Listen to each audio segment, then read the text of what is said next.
Hello, I'm Pavitra, the founder of the VGC Rocketry team, and I've been told by my publicity team to record a short video about something that we've been working on for a while for an announcement video that they've been working on.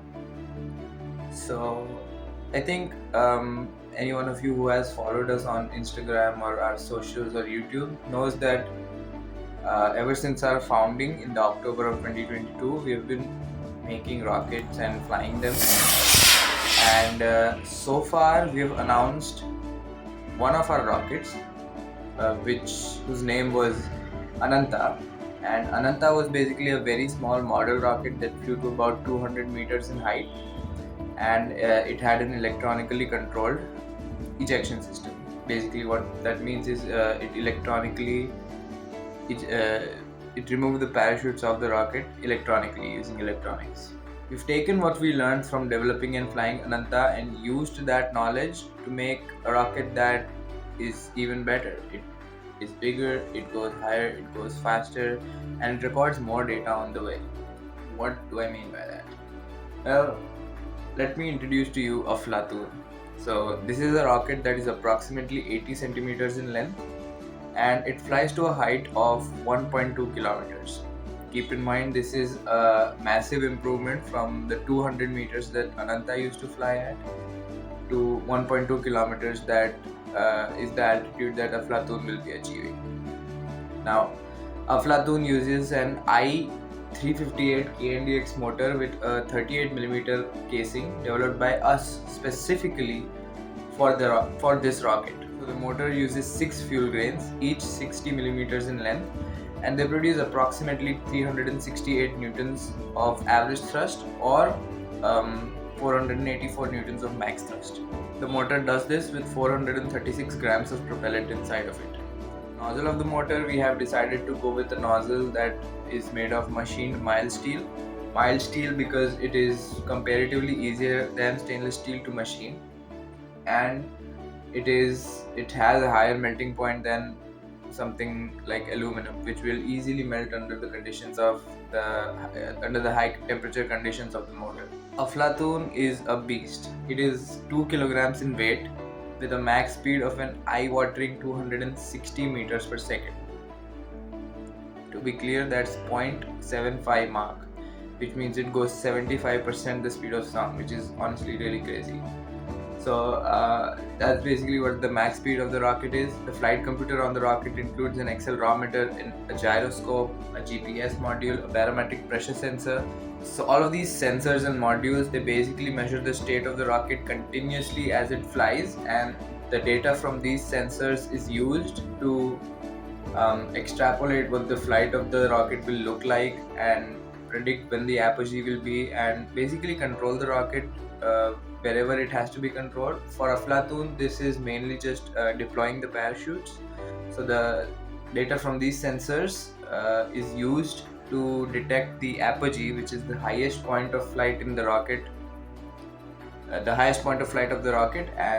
the parachutes are deployed at this point. The flight computer also has the capability to store data on board on an SD card, so that we can, if there is, let's say, a failure, or even if there isn't a failure, so that we can just review the recorded data later and maybe make some improvements in the design based on things we are able to observe in the data and things that could be better in the rocket. As I already mentioned, the rocket is fully autonomous, which means it can automatically detect which state of flight it is in, and it automatically ejects the parachute. It means it deploys the parachute right at just the right moment, which is the apogee or the highest point of flight of the rocket. Speaking of the parachute, the rocket uses a 0.5 meter canopy parachute made of ripstop nylon. And ripstop nylon, for those who don't know, is basically the material that is used in almost all of the parachutes today, and that's because it is very resistant to tearing, which means in case there is a failure with the parachute during the flight, it won't fail catastrophically. There would only be a small tear in the canopy of the parachute, and it would basically just increase the ground hit velocity by just a little bit. So the grounded velocity for Aflatoon in the configuration it is in right now, which is 2 kilograms of mass and 0.5 meter canopy parachute. The grounded velocity for that is approximately 18 meters per second, which might seem a little bit high, and it is for a rocket this weight. But we have built the rocket especially sturdy so that it is able to withstand these forces, and so that the weight of the parachute is decreased on the rocket. The rocket uses a clip delta fin set for maintaining stability of the vehicle, along with a 200-gram mass in the nose cone to raise the center of gravity. The fins are made fully out of fiberglass sheet, and this was quite a challenge because according to our calculations we needed a fiberglass sheet that was approximately 5 millimeters thick, and we had to cut it to the required dimensions of the fins. Now, if we had gone with a commercial option with this, it would have cost us quite a lot. So we actually decided that we will build the fiberglass sheet in-house and then cut it in-house as well. So we layered up 12 layers of fiberglass fabric and basically adhered them, made a composite out of them with epoxy resin, and got a 5 millimeter thickness sheet of fiberglass and cut it to the right dimensions. And that's basically how we got a 5 millimeter thick sheet of fiberglass and we cut it to the right dimension. The rocket is quite interesting because I'll actually show you the nose cone.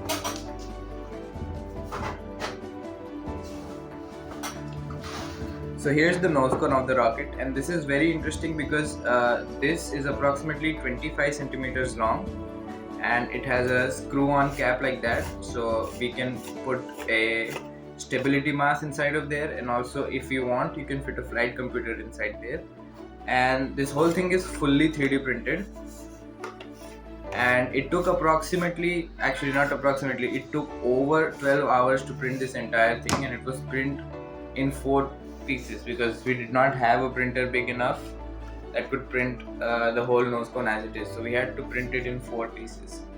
The body of the rocket, I'll show you the body as well.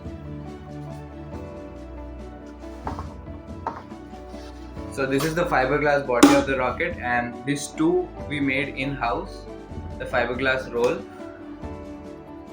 We took fiberglass fabric and rolled it thrice with epoxy resin to make the rocket body. And again, this one is 80 millimeters in diameter and 550 millimeters in length, which is approximately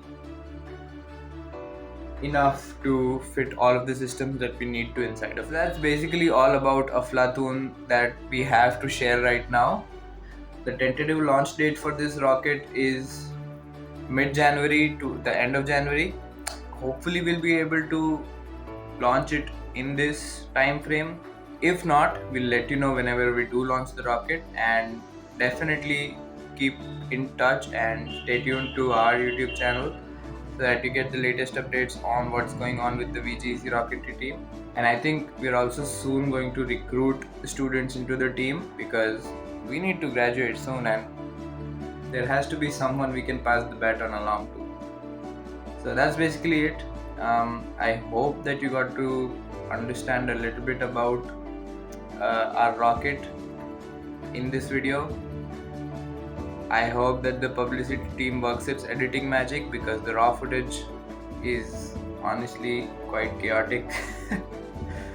Well, anyways, that's all I have to say about this rocket right now. We'll be sharing more details about it soon. And well, as I said, if the editing team did its magic, you'll be seeing visuals of the rocket, of the drawings of the rocket and animations and stuff. Anyways, take care. Peace.